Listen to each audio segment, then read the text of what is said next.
சத்தியமூர்த்தி ஐயாவிடம் ஒரு சிறிய உரையாடல். ஐயா, உங்களை பற்றிய ஒரு சில வார்த்தைகள். அனைவருக்கும் அடியேனுடைய பணிவான வணக்கங்கள். முதலாவதாக அடியேன் ஸ்ரீமான் சத்தியமூர்த்தி.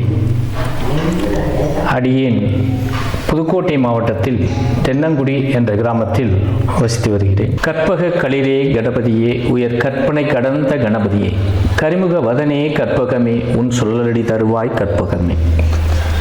மாதா பிதா குரு தெய்வம் இவர்களை முதலிலே வணங்கி என்னுடைய இந்த முதல் பதிவை வெளியிடுகிறேன். இந்த சேனலில் இப்போ பார்க்கக்கூடியவர்களும் சரி, இதற்கு முன்னாடி இருந்தாலும் சரி, முதல்ல சப்ஸ்கிரைப் பண்ணுங்க. ஐயா, அடிக்கடி கெட்ட கனவுகள் வருவதற்கு காரணம் என்ன? அடிக்கடி கெட்ட கனவு வருது, இது ஒரு கேள்வியா கேட்குறீங்க, சந்தோஷம். அடிக்கடி கெட்ட கனவு வருது அப்படின்னு சொன்னால் உண்மையிலே இது ஜாதகத்தை தான் பார்க்கணும்.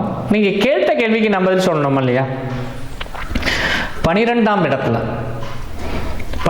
இடத்துல வந்து மாந்தி இருந்துச்சுன்னா அந்த மாதிரி வரும். தீய கிரகங்கள் இருந்தால் அந்த மாதிரி வரும் உங்களுக்கு. இதுதான் ரொம்ப முக்கியமான விஷயம். குறிப்பாக 12ஆம் இடத்தில் ஜாதகத்தில் லக்கணத்தில் இருந்து 12ஆம் இடத்தில் மாந்தி இருக்குமே ஆனால் தீய கனவுகள் வரும் ஒன்று.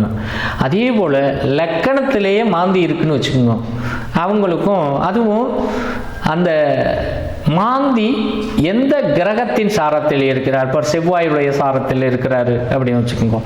செவ்வாயுடைய சாரம் அப்படின்னு சொன்னால் இப்போ ஒன்று மிருகசீரிஷ நட்சத்திரத்திலேயோ அல்லது சித்திரை நட்சத்திரத்திலேயோ அல்லது அவிட்ட நட்சத்திரத்திலேயோ மாந்தி லக்கணத்தில் இருந்துச்சு அப்படின்னு சொன்னால் அவங்களுக்கு பெரும்பாலும் பார்த்தீங்க அப்படின்னா மாடு கனவுல வரும். மாடு வந்து முட்டுறது மாதிரி வரும், இந்த மாதிரியெல்லாம் வரும். இப்படி சொல்லிக்கிட்டே போகலாம். நான் உதாரணம் தான் சொல்லிட்டு இருக்கேன். கெட்ட கனவு வருவதற்கு காரணம் என்ன? இது தங்களுடைய கேள்வி, அதுக்கான பதில்.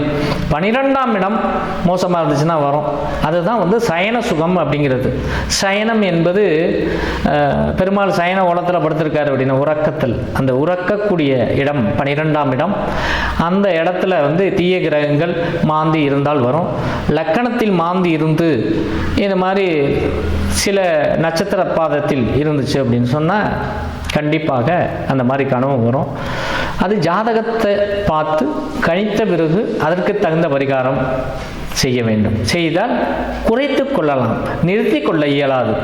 அது முதல்ல நல்லா புரிஞ்சுக்குங்க. முன்னாடியே ஒரு கேள்வி கேட்டீங்க, பரிகாரம் உண்மையா? பரிகாரம் உண்மையே, ஆனால் அதை குறைத்து கொள்ளலாம், நிறுத்தி கொள்ள இயலவே இயலாது. வேற ஒன்றும் இல்லை. எங்க மழை பெய்யுதுங்க, மழை நிறைய பெய்யுதுங்க, மழை பெய்யும், அதுக்காக கூடாரம் அமைச்சுக்குவோம், அவ்வளவுதான். அதுக்காக கூடாரம் இல்லைன்னு நினைஞ்சு தான் போவீங்க. அதுதான் பரிகாரம். அதுக்கு மழையிலிருந்து நினையாம இருக்கணும்னா என்ன, நமக்கு பார்த்தீங்க அப்படின்னு சொன்னால் நினையக்கூடாது அப்படின்னா அதுக்கு தகுந்த வீடோ அதுக்கு தகுந்த ஒரு கூடார அமைப்புகள் அமைத்து கொள்ள வேண்டும். இதுதானே பரிகாரம். அதே போலத்தான், வேற ஒன்றும் கிடையாது. ஐயா, உங்ககிட்ட ஜாதகம் பார்க்கணும்னா என்ன பண்ணணும்? ஜாதகம் பார்க்கணும் அப்படின்னா என்ன பண்ணணும்னு கேட்குறீங்க. ஜாதகம் பார்க்கணும் அப்படின்னு சொன்னால் முதல்ல அப்பாயின்மெண்ட் வாங்கணும். ஒன்று, உங்களுடைய வாட்ஸ்அப் நம்பரில் உங்களுடைய பிறந்த தேதி, பிறந்த நேரம், பிறந்த ஊர் அது மெசேஜ் பண்ணுங்கள், பலன் சொல்லப்படும். உங்கள் பொன்னான நேரத்தை எங்களுக்கு ஒதுக்கியதற்கு மிக்க நன்றி. நன்றி. நான் தான் உங்களுக்கு நன்றி சொல்லணும். ஏன்னா நீங்கள் உங்கள் சேனலில் வந்து இந்த மாதிரி ஒரு நல்ல பதிவுகள்லாம் போடுறது ரொம்ப சிறப்பு. அதுலேயும் வந்து இந்த சிறிய வயதில் இவ்வளவு நுணுக்கமான கேள்விகளை தாங்கள் கேட்டமைக்கு மிக்க நன்றி. இறைவன் உங்களுக்கு அருள் புரிவார்.